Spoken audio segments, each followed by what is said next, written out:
Some words make her smile. The right words make her obsessed. Most men think nicknames are just cute, harmless little labels. Babe, honey, princess. But here's the truth. Those names are safe, predictable, and forgettable. They don't ignite anything deep inside her. They don't leave an imprint she can't shake. And that's why so many men get stuck in that lukewarm zone. She likes you, maybe even loves you, but she's not thinking about you when you're not around. You're in her life, but not under her skin. What they don't teach you is this. A nickname can be more than a pet name. It can be a frame, a subtle power move, a way to place her inside your world, not the other way around. When it's done right, it creates a charge she feels every time you say it, and even when you're not there. The nicknames I'm about to share aren't random, and they're definitely not for every woman. They are chosen with intention. They touch something primal. And once you understand how they work, you'll see why certain names trigger fascination, respect, and desire, while others quietly kill attraction. This isn't about playing games. It's about leading with quiet confidence, the kind the Stoics mastered, and knowing how to say just enough to make her lean in. By the end of this video, you'll never use nicknames the same way again. Let's get into it. Number 1. Naming her from your world. When most men give a woman a nickname, they pull from her world. They choose something she's already heard from a past boyfriend, from her friends, maybe even from her parents. And the moment you do that, you're stepping into her frame. You're playing on her turf, which means you're not leading, you're following. The power of naming her from your world is that it plants her inside your reality. It's not babe, sweetheart, or cutie. Those are universal, which means they're disposable. Instead, it's a name that could only have come from you. Maybe it's tied to a moment you shared, a private joke, or something you noticed about her that no one else would. The point is, it comes from your perspective. Let me give you an example. Michael, 47, met Sarah, 42, at a networking event. Instead of calling her the usual beautiful or gorgeous like every other guy, he called her boardroom rebel after she challenged a speaker's opinion during a seminar. It was playful, confident, and rooted in his observation of her. That one name carried inside jokes, shared context, and an unspoken reminder that he sees her differently than everyone else. Why does this work so well? Because it changes the dynamic. She's not evaluating whether she likes you, she's wondering what it means to be inside your world. The nickname becomes a doorway, and she wants to keep stepping through it. The Stoics understood that control begins with framing reality. By naming her from your world, you create a frame where you are the center. You're not adjusting yourself to fit her reality, you're inviting her to adapt to yours. And here's the quiet, magnetic part. When a woman steps into a man's frame, she begins to invest in it emotionally. She'll defend it, she'll protect it, and she'll crave it when you're not around. But there's a line you have to walk. Your nickname can't be try-hard or overcomplicated. If it feels like you're forcing it, she'll feel it too. Keep it organic, light, and connected to something authentic between the two of you. Remember, the best nicknames feel like they just happened, even if you were intentional about creating them. Michael didn't text Sarah one day and say, "From now on I'm calling you boardroom rebel." He just dropped it into conversation naturally. He said it with a smirk, then moved on. And that's another key. You don't explain the name in detail. You let it breathe. You let her wonder about it. That curiosity makes her replay it in her mind long after you've said it. Most men underestimate how much a single, well-placed nickname can shift a woman's perception. It's not about the word itself, it's about the world you attach to it. If she associates that name with laughter, confidence, and the way you make her feel, then every time she hears it, she feels that emotional charge. So stop borrowing names from her past. Start creating names from your present, from your perspective, from your frame. Because when you name her from your world, she can't help but start living in it. Now, I want to hear from you. Have you ever given a woman a nickname that was completely unique to your relationship? Comment below and start with, "I own this," to let me know you get it. And here's the thing, if you think naming is just a surface-level move, wait until you see how the way you deliver a name can make her lean in without realizing why. That's what we're getting into next. Number 2. The nickname that makes her surrender. There's a certain kind of nickname that doesn't just make her smile, it makes her soften. It lowers her defenses, even if she doesn't want to. And here's the part most men miss. It's not about being overly romantic or dripping with compliments. It's about mixing recognition with subtle authority. When you give a woman a nickname that hints at your approval, but also your ownership of the interaction, you shift the balance. She's no longer just another person in your life. She's someone you've placed in a defined role within your world. And women respond to that far more than they'll admit. The trick is subtle dominance, not aggression, not control in the toxic sense. The Stoics had a saying, "Control your mind, or it will control you."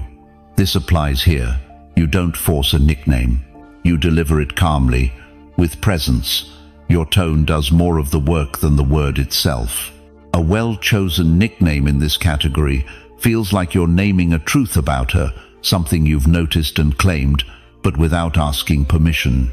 It could be playful, it could be ironic, but it always comes from a position of quiet leadership. The moment you deliver it, she feels the shift. She's reacting to you, not just the word. And here's the psychological layer.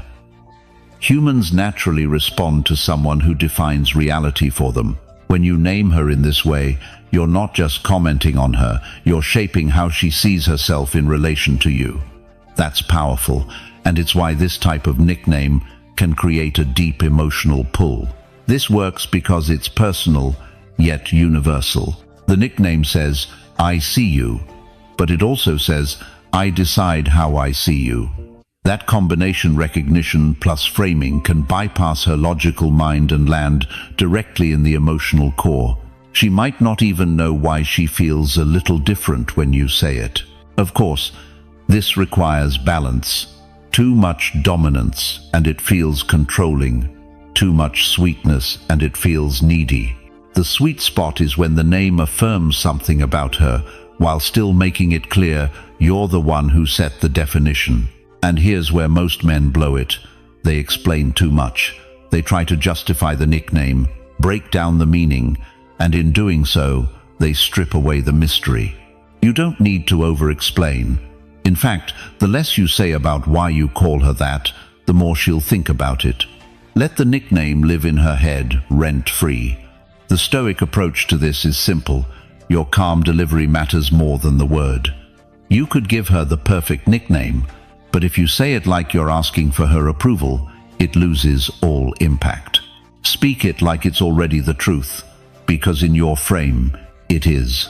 When you get this right, something subtle happens. She starts to associate the nickname with the feeling she gets when she's with you, grounded, drawn in, and slightly off balance in a way that excites her. That's when she starts leaning into your reality instead of pulling you into hers. So remember, the nickname that makes her surrender isn't about grand gestures or over-the-top words. It's about presence, precision, and the unspoken message that in your world she has a special place, one you've defined. Now I want you to drop a comment below and start it with, "I lead this."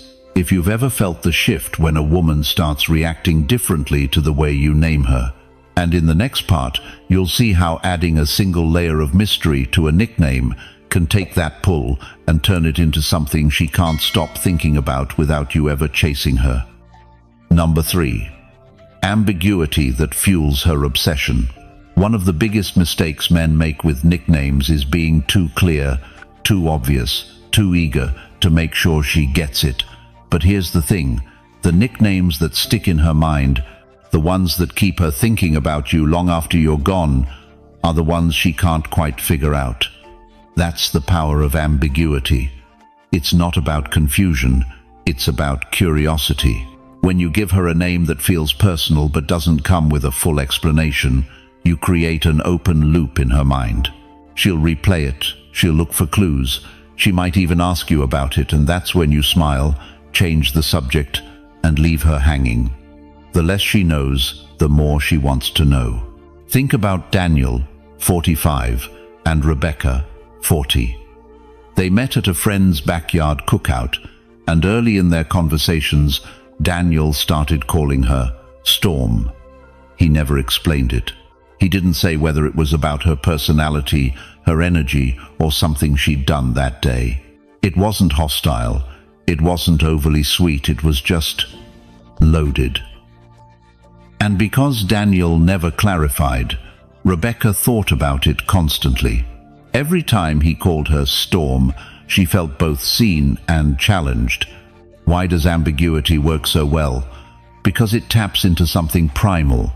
Our brains hate unfinished stories. We're wired to seek closure, and in relationships, that drive for closure can turn into attraction. She'll start attaching her own meanings to the name, and those meanings will tell you exactly how she wants to see herself around you. The Stoics understood that control isn't about force, it's about guiding perception. By keeping your nickname's meaning slightly out of reach, you're giving her just enough to keep chasing the answer. You're creating space for her mind to do the work for you. Of course, this isn't about being cryptic for the sake of it. The nickname still has to feel intentional.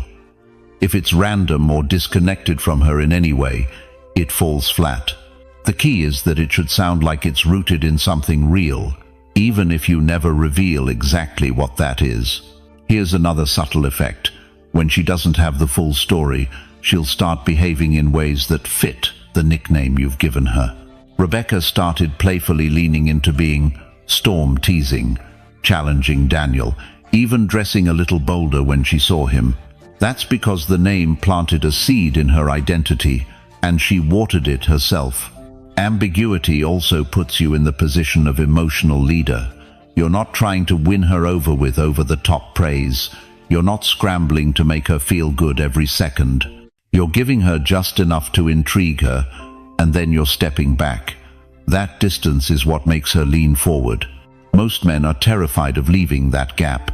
They rush to explain, to make sure she feels safe and certain. But safety and certainty don't fuel obsession, mystery does. And when you master that balance, you can create a pull so strong it keeps her attention even in your absence. So if you want to test this, think of a nickname that's rooted in your world, give it to her with confidence, and refuse to unpack it. Let her live with the question. You'll be amazed at how much that question works in your favor. Now, drop a comment below starting with, "I keep her guessing," if you've ever seen how mystery can pull someone closer without you lifting a finger. And next, we're going to talk about a completely different layer, how to use a nickname to tap into her vulnerabilities in a way that makes her feel more connected, not more guarded. That's where things start getting even more interesting. Number 4. Touching her hidden wound. Every woman carries invisible scars, not the kind you can see, but the kind you can feel, if you know where to look. These wounds might come from past relationships, childhood experiences, or moments where she felt overlooked, underestimated, or unworthy. Most men avoid these places because they're afraid of saying the wrong thing. But if you understand how to approach them with subtlety, you can create a connection that goes far deeper than surface-level attraction. When it comes to nicknames, touching her hidden wound isn't about being cruel or tearing her down. It's about finding that place she guards and acknowledging it in a way that's both disarming and strangely comforting. The right nickname can turn what she sees as a weakness into something intimate between you. Here's where the Stoic perspective comes in. Epictetus once said, "It's not what happens to you, but how you react to it that matters." When you give her a name that brushes against her vulnerability, you're showing her that it doesn't have to be a source of shame. In your world, it's just another facet of who she is, and it's accepted without judgment. For example, maybe she's always been told she's too serious, too focused, or too guarded. A A nickname that playfully references this without mocking can make her feel like you see her fully. She'll notice that you're not trying to fix her or avoid that side of her. You're folding it into the dynamic between you, and that feels different from the way most men interact with her. Psychologically, this does something powerful. It creates a sense of safety within the very thing she usually hides. When you frame her wound as something unique rather than something broken, you remove the sting of judgment, and because it's coming from you, the man she sees as confident and self-contained, it carries weight. But there's an art to this. If you're too blunt, you'll trigger defensiveness. If you're too soft, it'll feel patronizing. The balance lies in delivery calm, matter of fact, and without expectation. You're not trying to get her to open up on the spot. You're planting a seed that says, I see this, and it doesn't scare me. Another reason this works so well is because it disrupts her usual pattern with men. Most guys either tiptoe around her sensitivities or overcompensate with empty praise. You're doing neither. You're acknowledging the truth, and by doing so, you position yourself as someone she doesn't have to perform for. It's also worth noting that nicknames tied to a hidden wound can become deeply personal anchors in her mind. The more she hears it from you, the more it rewrites the emotional association she has with that part of herself. Instead of cringing at the memory of being too much or not enough, she starts linking it to a feeling of being accepted and even desired. The Stoics would remind you not to wield this carelessly. You're not here to manipulate, but to guide the frame.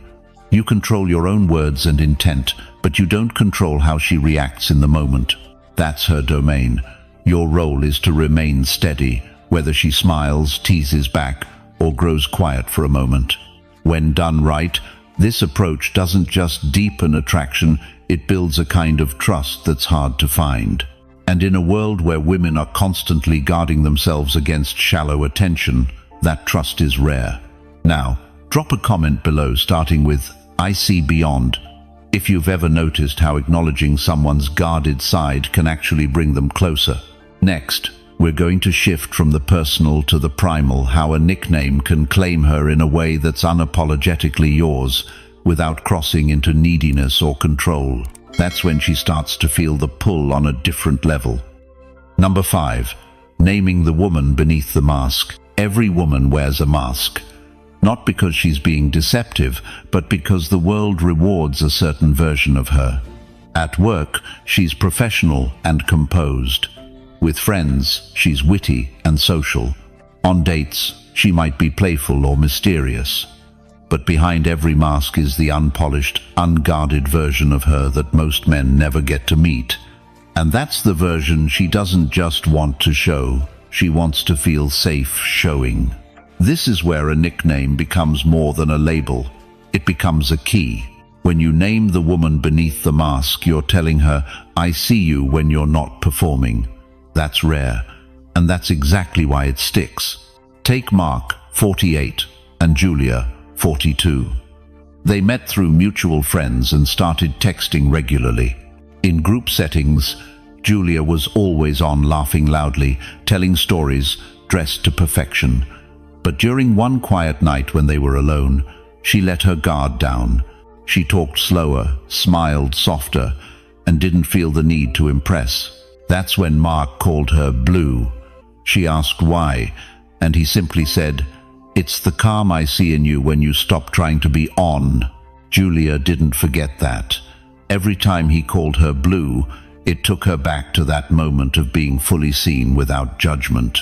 It became their private code, one that reminded her she didn't have to keep the mask up with him. Why does this work so well? Because most men fall in love with the mask, not the woman behind it. They praise her public persona and feed into the identity she's learned to project. But when you can signal that you're drawn to the real her, you instantly set yourself apart. She feels both exposed and cherished at the same time. That's a combination she'll replay in her mind long after you've left. The psychology here is simple but powerful. When someone validates the truest, most vulnerable parts of us, we naturally attach more value to them. You're not competing with every other man who likes her public image. You're speaking to the version of her that only comes out in rare moments, the version she secretly wishes more people could love. And here's the kicker: you don't have to explain the nickname in detail. In fact, sometimes it's better if you give her just enough to know you've noticed, but not enough for her to feel completely analyzed. That little gap keeps her curious, keeps her wondering exactly what you see. This is also where your own composure matters. If you rush to flatter or over-explain, you break the magic. The Stoics would remind you to remain centered, to let your words stand without needing immediate validation. The strength of a nickname like this lies in its quiet confidence. Mark never tried to force Julia into being blue all the time. He didn't cling to it or make it a running joke. He let it surface naturally, usually when she least expected it. And that unpredictability made it even more powerful. When you name the woman beneath the mask, you're not just giving her a nickname, you're creating a private connection that bypasses her defenses. And in a world where she's constantly being admired for the wrong reasons, that kind of connection is unforgettable. Now, drop a comment, starting with, "I see the real." If you've ever noticed how the truest version of someone only comes out when they feel they can finally let the mask drop. Next, we'll explore how a nickname can claim a place in her mind and body without crossing the line into control, and why that balance makes the attraction nearly impossible to shake. Number 6. Words that claim without apology. A powerful nickname doesn't just describe her, it claims space in her mind. The right words can make her feel like she belongs to you without you ever having to say it directly.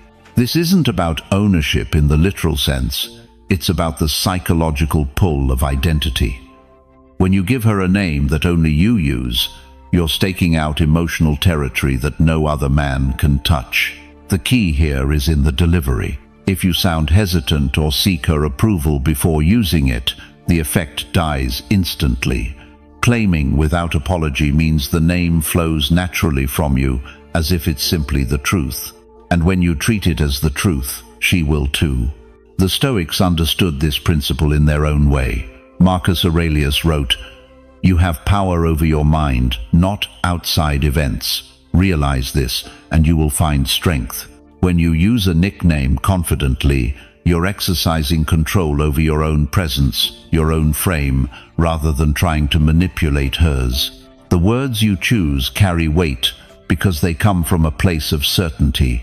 When done right, the name itself becomes a subtle reminder that she exists in your world on your terms. It doesn't have to be overtly sexual or romantic. In fact, the most effective nicknames are often the ones that seem almost casual until she realizes she only hears them from you. That's when they begin to echo in her mind, drawing her back into your orbit. This approach also disrupts the dynamic she's used to. Most men either try too hard to flatter her with generic compliments or avoid personal nicknames altogether for fear of crossing a line. By contrast, when you use a name that is both personal and unapologetic, you project strength. You're not tiptoeing. You're not checking if she's okay with it. You're simply speaking from a place of quiet authority. And here's the interesting part. When you claim without apology, you're actually giving her something to lean into. Women are naturally drawn to men who set the tone, men who define the frame. The nickname becomes a verbal anchor, a place she can return to when she thinks of you. But there's a boundary to respect here. The intent must never be to belittle or humiliate. The Stoics remind us to lead with discipline over impulse. You're not trying to provoke insecurity, you're reinforcing a connection. The moment it turns into a tool for ego or control, you've broken the very trust that makes it work. Claiming without apology also requires consistency. If you only use the name when you're in a good mood, or when you want something from her, she'll notice. To have real impact, it needs to be part of the fabric of how you interact, steady, unshaken, and natural. Over time, she begins to associate that nickname with more than just the sound of your voice. It becomes linked to your presence, your energy, the way you make her feel when she's around you. That's when the words stop being just words. They become a trigger. And that trigger works both when you're with her and when you're not. In the quiet moments when she hears the name in her head, she'll feel the same pull she does when you say it out loud. That's the beauty of claiming without apology. It keeps you in her mind without you having to chase her attention. Now, drop a comment starting with "I own my frame" if you've ever seen how confidence in your words can make them impossible to forget. In the next part, we'll talk about turning a name into more than just a word, making it an emotional spark she feels every time you say it. That's when her attachment to you deepens in ways she won't even fully understand. Number 7. Turning a name into an emotional trigger. A nickname can be cute, charming, or playful, but when you know what you're doing, it becomes something much more powerful. It becomes an emotional trigger, something that taps into her feelings instantly and pulls her back into a moment, a mood, or a connection she can't shake. The difference between an ordinary nickname and an emotional trigger is all in the way it's linked to experiences. Let's break it down. Meet Daniel, 46, and Claire, 39. They'd been seeing each other casually for a few months. One rainy afternoon, they were driving back from a weekend trip, talking about everything and nothing. Claire admitted she hated the rain because it made her feel restless, like she should be somewhere else. Daniel smiled and said, "Then you're my storm." From that day on, whenever he called her "my storm," it wasn't just a random pet name. It pulled her straight back to that quiet, intimate moment in the car. The sound of rain on the windshield, the feeling of being understood without judgment. That's how you create an emotional trigger. It's not about the word itself, it's about the memory and meaning you tie to it. When she hears it, she's not just hearing you, she's feeling you. It's a shortcut to the emotion you've anchored in her mind. The beauty of this technique is that it works even when you're not there. Imagine Claire getting a text from Daniel that simply says, "My storm." She doesn't have to guess what he means. She doesn't have to overthink. Her body remembers before her brain does. That's how deep it goes. This is why timing matters. You don't drop the nickname every 5 minutes. You use it in moments that already carry emotional weight, when she's vulnerable, when she's laughing so hard she forgets herself, when you've just shared something real. That's when the name sticks. And when it sticks, it becomes a private signal only the two of you understand. Psychologically, this works because our brains link words to emotions through association. The more intense the feeling when you use the nickname, the stronger the connection becomes. That's why the best emotional triggers often come from unplanned, authentic moments. You're not scripting the memory, you're catching it as it happens. But here's where men go wrong: they overuse it. The magic fades if you treat it like a casual habit. Just like a favorite song loses impact if you play it on repeat all day, a nickname loses its pull if it's not used selectively. When it comes to emotional triggers, less really is more. For men who follow Stoic principles, this is about discipline and presence. Epictetus once said, "Wealth consists not in having great possessions, but in having few wants." In relationships, emotional wealth comes from the few moments and words that carry the most meaning. A single, well-placed nickname can do more than 1,000 empty compliments. Daniel never told Claire why he called her "my storm" after that first time. He didn't explain the whole story every time he said it. He let the memory and feeling live in her mind. And because he didn't overuse it, every time she heard it, it hit just as hard as the first time. Now, drop a comment starting with "I anchor deep" if you've ever seen how one moment, tied to the right words, can live rent-free in someone's mind for years. In the next part, we'll look at how the absence of certain words can make her crave them even more, and why withholding can sometimes be more powerful than giving. Number 8. The danger of giving her the crown. There's a subtle but dangerous shift that happens in a relationship when a man hands over the crown. I'm not talking about respect or love. I'm talking about authority, frame, and the position of leadership. The moment you make her the center of your world, not because she's earned it, but because you think that's how you'll win her heart, you step down from the role she was attracted to in the first place. In the early stages, she's drawn to your presence, your direction, your ability to stand firm in your own lane. But the second you make her the ruler of the dynamic, you trade your power for approval. And here's the irony, she didn't even ask for it. In most cases, she'll lose respect faster than you can imagine, because now you've shifted the relationship from desire to compliance. The Stoics understood this deeply. Marcus Aurelius wrote, "A man's worth is no greater than his ambitions. If your ambition shrinks down to keeping her happy at all costs, you've already abandoned the very qualities that made her see you as a strong, attractive man. You've stopped leading and started following. Giving her the crown doesn't always look obvious. It might be in the way you seek her constant validation before making a decision. It might be in always rearranging your schedule for her convenience. It might even be in letting her moods dictate the emotional climate of the relationship. All of these behaviors send the same signal: you're in charge here, not me." The problem isn't that women can't lead, many can and do in different areas of life. The problem is that attraction, especially romantic attraction, often thrives on polarity. She wants to feel your strength as much as you want to feel her softness. When you hand over that balance of power, you collapse the polarity, and with it, much of the spark. And this doesn't mean becoming controlling or domineering. Stoicism teaches self-mastery, not dominance. This is about maintaining your center, making decisions based on your values, your vision, and your mission, instead of molding yourself to fit what you think she wants. A man with his own crown isn't threatened by her strength, but he doesn't abandon his throne to please her either. The most dangerous thing about giving her the crown is that once she senses you've done it, you can't easily take it back without creating tension or resentment. That's why it's better never to give it away in the first place. Keep the frame, keep the leadership, and you keep the respect. Remember, a relationship is at its healthiest when both people bring value from their own worlds into the shared space, not when one person gives up their world entirely to live in the other's presence.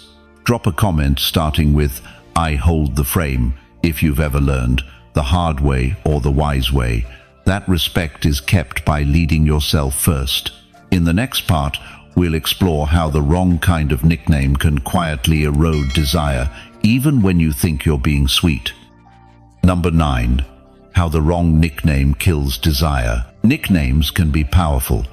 The right one can build intimacy, spark desire, and create an inside world that's just between the two of you. But the wrong one, it can suffocate attraction without you even realizing it. Think about Jason, a 44-year-old sales manager from Dallas. When he started dating Emily, 39, things were electric. They had chemistry, late-night talks, and the kind of playful tension that makes every touch feel charged. But a few months in, Jason fell into the trap so many men do. He started calling her sweetie all the time. At first, she smiled. Then she started to ignore it. Then she began pulling away. Why? Because sweetie is safe. It's generic. It's a label any man could use. And that's exactly the problem.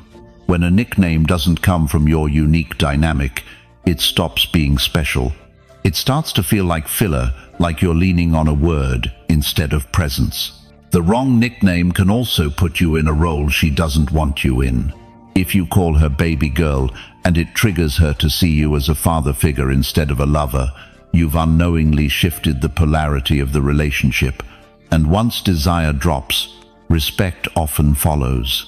Another trap: overusing the nickname. Even if it starts out sexy, hearing it every other sentence can drain it of all impact. Nicknames are like seasoning: too little and it's bland, too much and it's overwhelming. The balance is what keeps it flavorful. In Jason's case, he didn't realize that the nickname was replacing genuine moments of connection. Instead of looking her in the eye and making her feel his presence, he'd throw out "sweetie" as a placeholder. Emily began to feel less seen, less desired, and more like she was in a comfortable but passionless loop. Here's the fix. Your nickname has to carry weight. It should feel earned. It should be tied to a memory, an inside joke, or an aspect of her personality that you've claimed in a way only you can. It should live in the space between you, not in the air between her and every man she's ever dated. And never forget, a nickname is a reflection of the dynamic you're building. If the energy between you is strong, confident, and a little unpredictable, the nickname will carry that energy. If the energy is needy, predictable, and overly soft, the nickname will mirror that too. The wrong nickname doesn't just fail to turn her on, it can subtly turn her off. It can shift the way she sees you, from a man she's drawn to a man she's comfortable with, and comfort without attraction is where relationships go to die. If you've ever used a nickname that you later realized drained the spark, drop a comment starting with, "I've learned this." And remember, the name itself is never as powerful as the man who speaks it.